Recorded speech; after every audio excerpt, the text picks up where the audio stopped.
Okay, your hostess to the world of STEM, and today I'm here with Miss Valentino at Novartis. So, first, could we just start with your educational background? So, did STEM have an influence on that in any way? And if so, could you elaborate?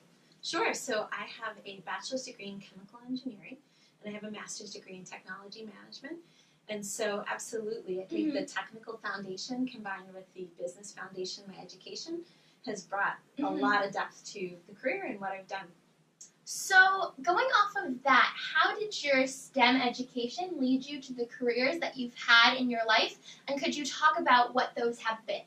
Sure. So I actually started my career in a consumer products company. I made Lysol products. I worked in a laboratory and I formulated Lysol spray and toilet bowl cleaners. And so I got that job because of my chemical engineering background to move into more of a chemistry field. And doing that, though, I realized that it wasn't the chemistry that I was excited about. It was the technology that I was more excited about. So I had an opportunity to go to another pharmaceutical company and work in manufacturing. And so I actually had an opportunity to work on a manufacturing floor as a supervisor, and we made different types of medications. And I then learned more about packaging and got an opportunity to work in packaging. So that's how I ended up in the pharmaceutical industry. And I've done a lot of different things from there, broadening both in plants and outside of plants in global companies. So could you talk about your current job here at Novartis and what a typical day for you entails? Absolutely. So right now at Novartis, I'm responsible for our external manufacturing. So these are products, medicines essentially, that are made in plants that are not owned by Novartis. So we don't have the capability to make everything that we want to supply. So we go out to suppliers and we source them. And my job is quality assurance for the Americas. So my job, in a nutshell, is to make sure that every medicine we make is safe and efficacious for all of the patients for any supplier in our region would make. So I have about 150 suppliers in this region that my team and I are responsible for. And I have teams in Canada, in the United States, in Brazil, Mexico, that are responsible for all of these suppliers. So what is the favorite part of your job? And could you talk about maybe some of the challenges that you've experienced too as well? Sure. So I love working with people. So I have a big team here, and I've been managing people for about 20 years in my career.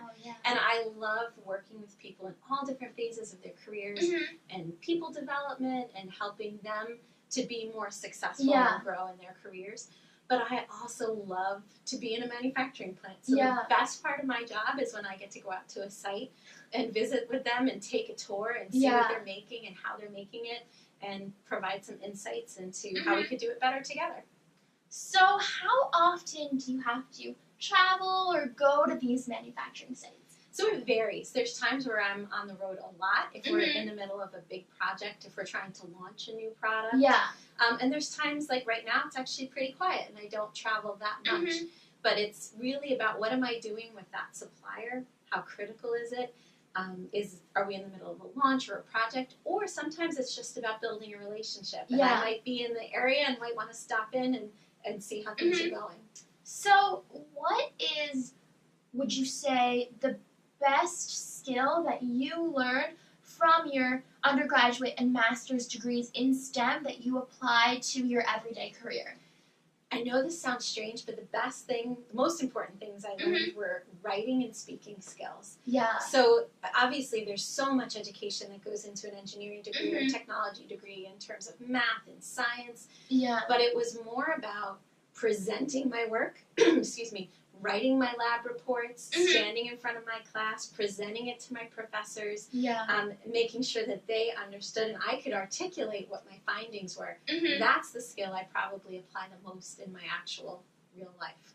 I feel like that's so refreshing to hear since a lot of people forget that writing and speaking are huge components in STEM careers. So going off of that, what advice would you give to girls who want to pursue a career in STEM, but also might have other interests in the humanities and English subjects? I think they're completely intertwined. I don't see a difference at all in terms of being able to pursue both. So even when I was studying engineering, with my free electives, I took business classes because I wanted to learn about accounting and economics and different careers. I even took marketing classes. And I think that having that balance is really what can bring a lot of depth to your education.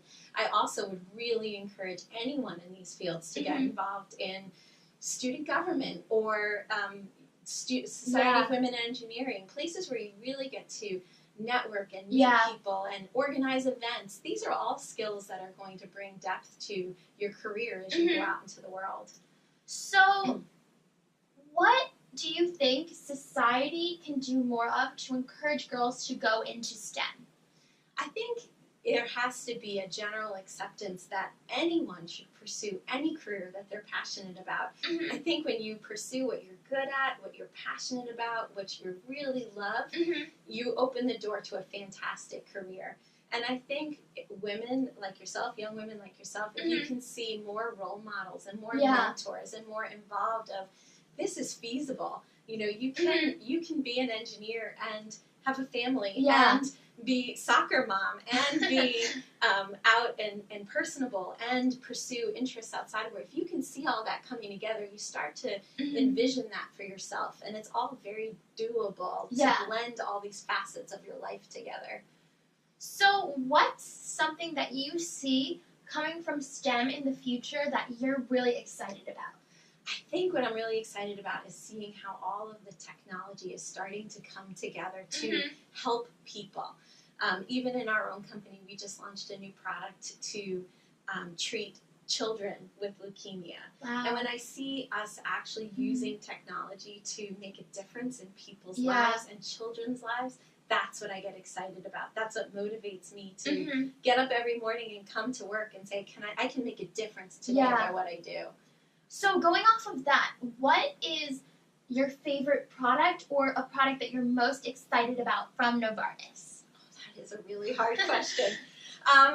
It's a hard question because in the work that I do today, I have products that can treat everything from hand lotions to oncology products. And I think that's what I get excited about is the variety that a company like Novartis is able to bring to patients to treat all sorts of different diseases and bring cures to people who really need it. So it's hard for me to say any one that I'm most proud of because I am passionate about every single one that we bring to our patients to make them better, make their lives better. So besides the medicine and curing, people's lives and diseases part of what Novartis does every day, are there other parts that Novartis as a company does that maybe people wouldn't expect from a pharmaceutical company? Sure. So I think one of the things that's really great about working at a place like Novartis is there more of a recognition of whole life. Yeah. So as you were here on our campus today, when I give you a quick tour, we have child care centers and physical fitness centers and healthy eating. And there's more of a recognition today that employees need to be valued for who we are as whole people.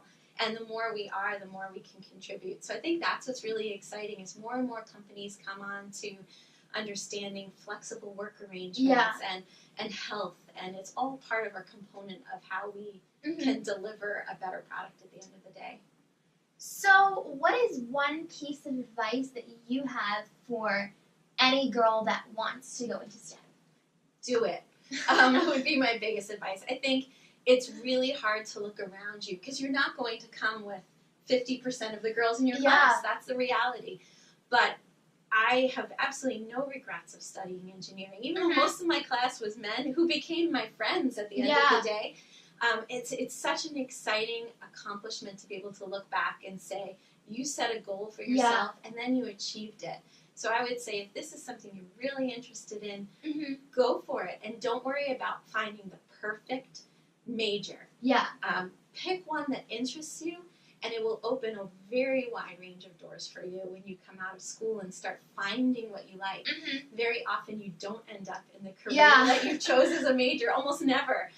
Just get that really foundational education that you're really interested in and the doors will start to open as you network and go Yeah. through your career.